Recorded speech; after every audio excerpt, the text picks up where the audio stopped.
Hello students, how are you? I hope you are doing great. Good morning to all. Welcome to my channel Science by Gitanjali Kaushik. Today in 12th class series, we will just continue with the topic of molecular basis of inheritance, that is DNA replication. In previous video हमने basic of replication पढ़ा था कि how the replication can be semi conservative. Meselson और स्टाहल experiment किया था कि Meselson और स्टाहल experiment में कैसे वो प्रूव हुआ कि yes replication is semi conservative in nature. Today we will discuss mechanism of replication. Do visit previous video, link is in description box for Meselson and Stahel experiment. So just start with the topic. DNA replication में generally there are three processes or you can say three steps of the DNA replication: initiation, elongation and termination. I hope कि previous video आप already watch out कर चुके होंगे. जो नहीं करी है तो डू विजिट. हमने वहां पढ़ा था कि DNA replication means what, DNA duplication. और डीएनए की रेप्लिकेशन प्रोसेस जो है वो एक ही डायरेक्शन में मूव ऑन करती है, that is 5 prime to 3 prime. No doubt, just make sure कि जो डीएनए रेप्लिकेशन है that is bidirectional. Bidirectional means 5 prime to 3, 3 to 5 means. अब हम आगे रेप्लिकेशन फॉर्क में पढ़ेंगे. जब दो स्ट्रैंड्स बनते हैं दोनों ऑपोजिट डायरेक्शन में मूव करते हैं मींस रेप्लिकेशन जो है वो बाय डायरेक्शनल है. लेकिन सिंथेसिस ऑफ डीएनए जो है वो कहां से स्टार्ट होती है? From 5 prime to 3 prime. Three steps involved in DNA replication, that is initiation, elongation and termination. First of all we start with initiation. Initiation means किसी भी process को start करना है. First step is initiation process. Initiation में सबसे first मतलब matter जो आपको पता होना चाहिए कि actual में initiation में होता क्या है.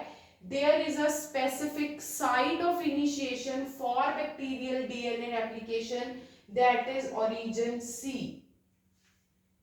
Initiation means replication को start करने का एक particular point होता है DNA में, क्रोमोसोम में, बैक्टीरिया के केस में जहां से replication start होती है. That point is called ORIC, means ORIC means origin of replication point.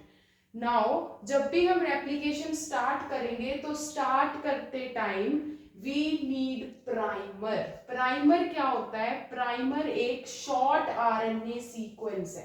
बहुत ही मतलब 10, 20, 5, 7, 8 न्यूक्लियोटाइड्स का एक छोटा सा सीक्वेंस आरएनए का जो यूज होता है to extend the DNA, that is called primer.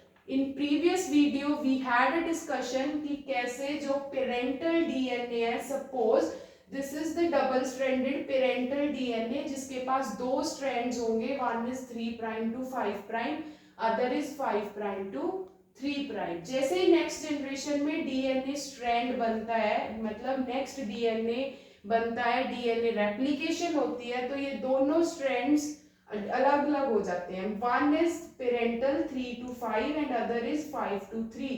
This blue color, red color is new generation and blue one is old generation DNA.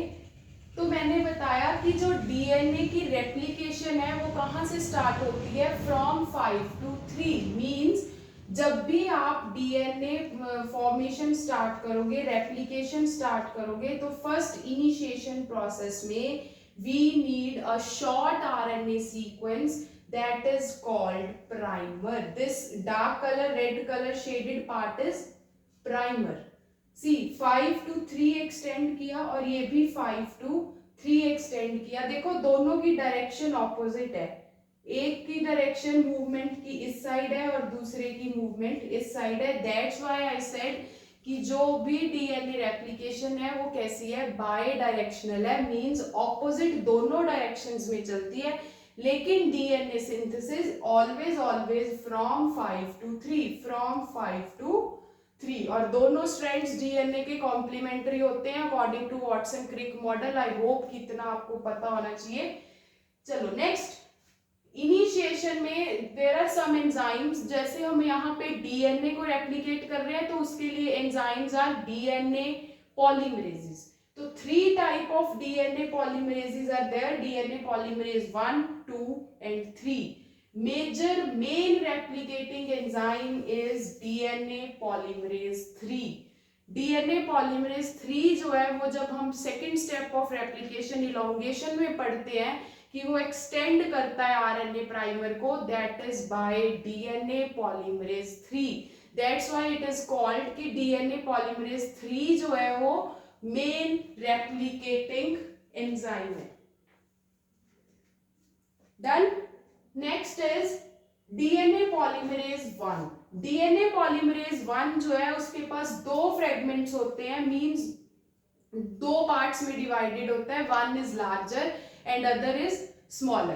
DNA polymerase 1 have 2 fragments, one larger and one is smaller. जो larger fragment है उसको बोलते हैं clinofragment. This larger fragment is called clinofragment and smaller fragment is smaller fragment. These are some basics of DNA polymerases जो आपको पता होना चाहिए कि 3 types of DNA polymerases are there.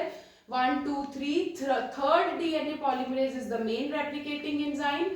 And DNA polymerase 1 के पास 2 fragments, larger fragment is called clinofragment. Next move to elongation. See, initiation में हमने DNA strand की synthesis के लिए सिर्फ starting point पे primer ऐड किया। जो primer है वो RNA sequence है, short nucleotides का बना होता है। Already we are discussed in first point initiation. Now the elongation. Elongation is what? Elongation means किसी चीज को इलोंगेट करना। सी, जो भी कोई प्राइमर आपने ऐड किया था इनिशिएशन वाले प्रोसेस में, वो प्राइमर इलोंगेट करना स्टार्ट करेगा in which direction? 5 prime to 3 prime direction. यहाँ पे मैंने प्राइमर ऐड किया, this primer starts elongating from 5 prime to 3 prime. Here see, this is the parental DNA. यहाँ पे 5 prime है, तो it means 5 prime का opposite तो 3 prime होना चाहिए, लेकिन हमें प्राइमर कहाँ चाहिए? फ्रॉम 5 to 3, तो यहाँ पे प्राइमर ऑपोजिट डायरेक्शन में ऐड होगा, that is this side. 5 prime to 3 prime, इस साइड हम मूव कराएंगे। नाउ जस्ट डू कंसंट्रेट, कैसा होता है? 2 स्ट्रैंड्स बने, सी दोनों स्ट्रैंड्स एक ही डायरेक्शन उसी डायरेक्शन में था जिस डायरेक्शन में पेरेंटल स्ट्रैंड था, और दूसरे की डायरेक्शन ऑपोजिट थी, है ना? जिस स्ट्रैंड की डायरेक्शन सेम होती है as a direction of replication fork या फिर as a direction of parental DNA, उस स्ट्रैंड को आप बोलते हो लीडिंग स्ट्रैंड, क्योंकि वो स्ट्रैंड बिल्कुल एग्जैक्ट लोकेशन पे लीड कर रहा है आगे को, तो it means that strand is called leading strand. और ऐसा स्ट्रैंड जो ऑपोजिट डायरेक्शन में मूव करेगा और जिसके पास प्रॉपर डायरेक्शन नहीं है सिमिलर टू पेरेंटल डीएनए, उस स्ट्रैंड को आप बोलते हो लैगिंग स्ट्रैंड। आई होप कि ये दोनों स्ट्रैंड्स का डिफरेंस आपको क्लियर हुआ होगा। इलोंगेशन में जब भी आरएनए प्राइमर एक्सटेंड करेगा किस डायरेक्शन में? 5 प्राइम टू 3 प्राइम में, तो 2 strands are formed, one is leading and other is lagging. Leading जो है वो सेम डायरेक्शन में मूव करता है और lagging strand जो है वो ऑपोजिट डायरेक्शन में मूव करता है। नेक्स्ट इज सी, जब भी लीडिंग स्ट्रैंड बनेगा ना तो उसको उसी डायरेक्शन में मूव करना है जिस डायरेक्शन में पेरेंटल स्ट्रैंड है, मतलब उसको एक ही प्राइमर चाहिए, एक ही प्राइमर चाहिए, एक ही प्राइमर लगा के वो पूरा complete 5 prime to 3 prime extend करेगा, क्योंकि वो तो लीडिंग है, वो तो लीडर है, उसको बस एक बार इनिशिएशन पॉइंट चाहिए, वो लीड करेगा पूरे स्ट्रैंड को। Next is lagging. Lagging strand तो खुद ही लैग कर रहा है, मींस उसमें कुछ ना कुछ प्रॉब्लम है, तो लैग मींस कुछ ना कुछ कमी है, तो फिर वो लीड नहीं कर सकता है, मतलब उसको बार बार इनिशिएशन पॉइंट चाहिए। डू रिमेंबर दिस थिंग कि लीडिंग मींस वो लीडर है, उसको एक बार इनिशिएशन पॉइंट चाहिए, उसको कोई टॉपिक चाहिए, वो फटाफट उस टॉपिक को लीड करता है, मींस वो बहुत इजीली लीड करेगा towards 3 prime direction. Then lagging strand में क्या होता है, लैगिंग स्ट्रैंड खुद ही लैग कर रहा है, मतलब पीछे छूट रहा है उसका कुछ ना कुछ, वो आगे नहीं बढ़ पा रहा है, तो उसको बार बार वो पुश चाहिए, मींस वो प्राइमर चाहिए, और वो primer again and again we are just giving और we are just adding to the nucleotide, तब जाके वो एक्सटेंड करेगा। इसीलिए लीडिंग स्ट्रैंड को आप बोलते हो कॉन्टिन्यूअस और लैगिंग स्ट्रैंड को बोलते हो discontinuous strand. I hope this is clear to you कि leading strand same direction, lagging strand opposite direction. Leading strand जो है वो लीडर है, मींस वो कॉन्टिन्यूअस है, और लैगिंग स्ट्रैंड डिसकॉन्टिन्यूअस है। Done. Then we move to termination, means third last step, that is termination. Termination means अब DNA replication में प्राइमर ऐड हुआ, प्राइमर के बाद वो एक्सटेंड हुआ, 2 स्ट्रैंड्स बन गए, हमें 2 ही DNA के स्ट्रैंड्स चाहिए थे। Now we need to just terminate the process. अब हमें उस प्रोसेस को रोकना है, तो उसके लिए जैसे इनिशिएशन में एक स्पेसिफिक पॉइंट था जिसको आपने बोला ओरिसी मींस ओरिजिन, ऐसे ही सिमिलर वे में टर्मिनेशन के लिए यहाँ पे एक साइट होती है जिसको बोलते हैं ter site. These are the sites जो स्पेसिफिक हैं फॉर टर्मिनेशन। सी वो तो साइट है, उसके पास तो वो प्रॉपर्टी कुछ नहीं है, बस वो तो एक पॉइंट है जहां पे वो प्रोसेस है जो वो टर्मिनेट होगी। नाउ द कंसेप्ट इज कि जो प्रोटीन है, there is a protein called Tus protein, ter site utilization protein, ter utilization site either you can say. Tus protein है जो टर साइट पे आके बाइंड करता है, डोंट गेट कंफ्यूज। टर एक पॉइंट है, टस एक प्रोटीन है। टस प्रोटीन उस स्पेसिफिक पॉइंट पे आके बाइंड करेगा और वो डीएनए पॉलीमरेज 3 जो मैंने बताया था एक्सटेंशन में हेल्प कर रहा है, उस डीएनए पॉलीमरेज को वहां पे स्टॉप कर देगा कि नाउ डन, अब आपका काम हो गया है, अब आपका डीएनए बन गया है, now we need to terminate the process. I hope you must clear with this कि टस प्रोटीन टर साइट पे बाइंड करेगा और फिर वो रेप्लिकेशन को टर्मिनेट कर देगा।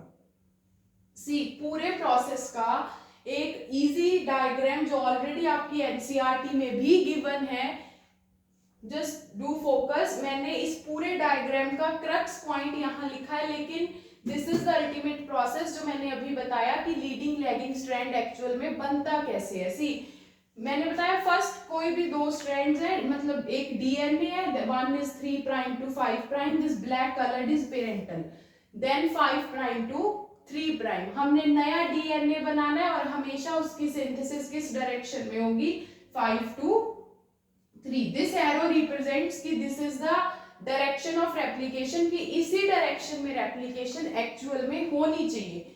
तो जिस डायरेक्शन में रेप्लिकेशन होनी चाहिए, जो स्ट्रैंड उसी सेम डायरेक्शन में बनता है, उसको आप क्या बोलते हो, लीडिंग स्ट्रैंड। और उसके लिए एक सिंगल आरएनए प्राइमर चाहिए होता है क्योंकि वो लीड करेगा, और उसको कॉन्टिन्यूअस स्ट्रैंड बोलते हैं, और उसकी जो डायरेक्शन है वो सेम होती है as a direction of replication fork. मतलब जिस साइड में रेप्लिकेशन फॉक ऐसे ओपन अप हो रहा है, उसी साइड में ये स्ट्रैंड भी बन रहा है। Next is 5 prime to 3 prime, this is the direction of replication fork. But अब हमें तो स्ट्रैंड ऐसा चाहिए था, लेकिन ये ऑपोजिट बन रहा है। ऑपोजिट बन रहा है तो वो लैगिंग है, उसमें कुछ ना कुछ लैग कर रहा है, तो उसको मल्टीपल प्राइमर्स चाहिए होंगे। Multiple primers means multiple initiation point चाहिए, बार बार उसको धक्का मारना पड़ेगा कि यस मूव, कि आपको अभी मूव करना है आगे, बिकॉज वो खुद लीड नहीं कर सकता है। और ये जो छोटे छोटे फ्रेगमेंट्स बनते हैं, इन फ्रेगमेंट्स को बोलते हैं Okazaki fragments. Okazaki fragment means, Okazaki is a scientist, वो साइंटिस्ट थे जिन्होंने इस लैगिंग स्ट्रैंड को डिस्कवर किया था कि यस कुछ ऐसा स्ट्रैंड भी बनता है जो लीडिंग नहीं होता है, जो बार बार इनिशिएशन पॉइंट पे आता है, मतलब बार बार उसको प्राइमर चाहिए होता है। So that's why these fragments are called Okazaki fragments। and fragments जो कैसी हैं, discontinuous है, lagging strand है, multiple primers required होते हैं क्योंकि बार बार उसको initiate कराना पड़ता है, और डायरेक्शन जो है वो ऑपोजिट होगी to the replication fork. I hope कि this is clear to you. Most important topic है, do visit previous one also for Meselson and Stahl. वहां पे आपको समझ आएगा कि ऐसा क्यों है कि जो एक स्ट्रैंड है वो पेरेंटल है और दूसरा हमने नया बनाया है, दोनों ही स्ट्रैंड्स हमने न्यू क्यों नहीं बनाए। ठीक है, this is semi conservative nature जो मिस एल्सन एंड स्टाहल ने प्रूव किया था। Do visit previous videos also, do share and subscribe my channel. Thank you so much.